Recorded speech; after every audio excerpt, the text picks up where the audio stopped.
ঢাকা বিশ্ববিদ্যালয়ের প্রশ্ন প্যাটার্ন এই বছর সম্পূর্ণ চেঞ্জ। গত বছরের তুলনায় এই বছর প্রশ্ন অনেক কঠিন হয়েছে। তোমাদের ভয় পাওয়ার কিছু নেই, এই বছর তোমাদের কাটমার্ক অনেক কমে যাবে।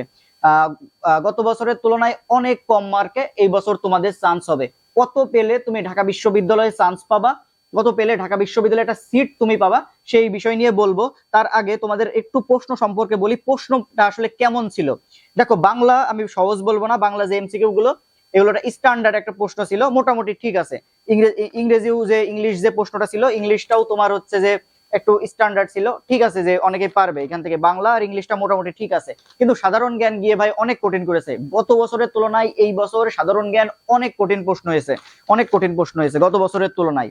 আর এখানে যদি লিখিতর কথা বলি, যে বাংলা অনুচ্ছেদ দিয়েছে, অনুচ্ছেদের মধ্যে যে 5টা প্রশ্ন দিয়েছে, এই 5টা প্রশ্নে অনেকে পারবেই না, অনেকে লিখতে পারেনি। 5টা প্রশ্ন অনেকেই পারবে না। তারপর সারাংশ দিয়েছে, গত প্রত্যেকটা বছর সারমর্ম দেয়, আমিও এবার ভেবেছিলাম সারমর্ম দিবে, তো আমি সবাইকে সারমর্ম পড়ার কথা বলছিলাম, কিন্তু এই বছর দিয়েছে সারাংশ।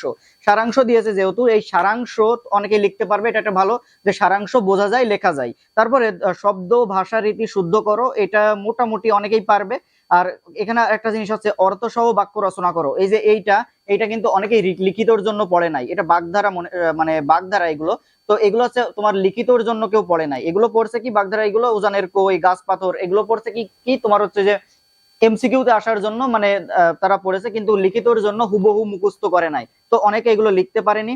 তারপরে প্যারাগ্রাফটা ভালো মতো অনেকে লিখতে পারবে না। তারপরে তোমার এই যে ট্রান্সফরমেশন সেন্টেন্স দিয়েছে, ট্রান্সফরমেশন সেন্টেন্স মনে হয় না আমার মনে হয় না কেউ মানে লিখিতর জন্য প্রিপারেশন নিয়েছে, কারণ ট্রান্সফরমেশন সেন্টেন্স কোনোবারই আসতে দেখা যায় না। তারপর দেখো যে এখানে দিয়েছে তোমার মিনিংফুল সেন্টেন্স, তোমার যে সেন্টেন্স মেকিং, এর মধ্যে তোমার কোয়ালিটেড, মেটিকিউলাস, এই দুইটা মানে মোটামুটি সবারই জানার কথা। কিন্তু এই তিনটা যে আছে, যে তিনটা ওয়ার্ড আছে, তিনটা ওয়ার্ডের মিনিং অনেকেই জানে না। তো এখানে প্রশ্ন অনেক কঠিন হয়েছে ভাই, এই বছর কাটমার্ক অনেক কমে যাবে। কত হবে কাটমার্ক? কাটমার্ক বলার আগে তোমাকে একটা ছোট্ট কথা বলি, তোমাদের যাদের ঢাকা বিশ্ববিদ্যালয়ে ভর্তি পরীক্ষা খারাপ হয়েছে, মন খারাপ করার কিছু নেই ভাইয়া, টেনশনের কিছু নেই। তোমার সামনে আরো বিশ্ববিদ্যালয়গুলো আছে, সেগুলো তুমি একটা টার্গেট রাখবা যে অন্য ওই বিশ্ববিদ্যালয়গুলোতে তুমি যাতে টপ করতে পারো। তো চলো এবার আমরা কাটমার্ক সম্পর্কে একটু দেখি।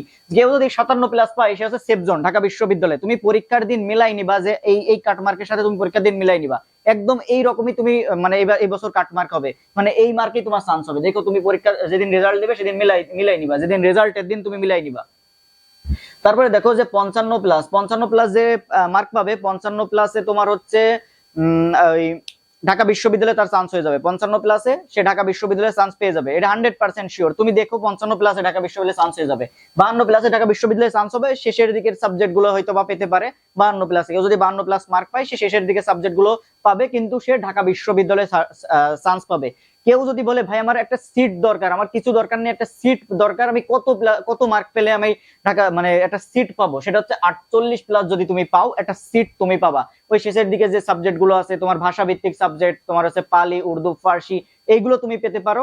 অথবা যে 48+ মার্কে তোমার যদি তোমার দেখবে যে 48+ মার্কে তোমার চান্স হয়ে যাবে, এবং তোমার হচ্ছে গণবিজ্ঞপ্তিতে তুমি এখান থেকে সাবজেক্ট পেতে পারো, মানে পাবা। 48+ মার্কে তুমি আশা রাখো যে এবার 48+ মার্কে তুমি একটা সিট পাবা, মানে শেষের দিকে একটা সাবজেক্ট গুলো পাবা, শেষের দিকে সাবজেক্ট গুলো পাবা, যে ভাষা ভিত্তিক সাবজেক্ট গুলো রয়েছে। তো এই হচ্ছে যে কেউ যদি 55+ মার্ক পাই বা 52+ মার্কে, তুমি ধরে নাও তোমার ঢাকা বিশ্ববিদ্যালয়ে চান্স হয়ে যাবে। 48+এ আশা রাখো তুমি ঢাকা বিশ্ববিদ্যালয়ে চান্স পাবা ইনশাল্লাহ। তো ভাইয়া দেখা হবে পরবর্তী ভিডিওতে, তোমরা টেনশন করো না, পরবর্তী বিশ্ববিদ্যালয়ের জন্য প্রস্তুতি নিতে থাকো, ইনশাল্লাহ ভালো কিছু হবে সামনে। দেখা হবে পরবর্তী ভিডিওতে, ততক্ষণ সবাই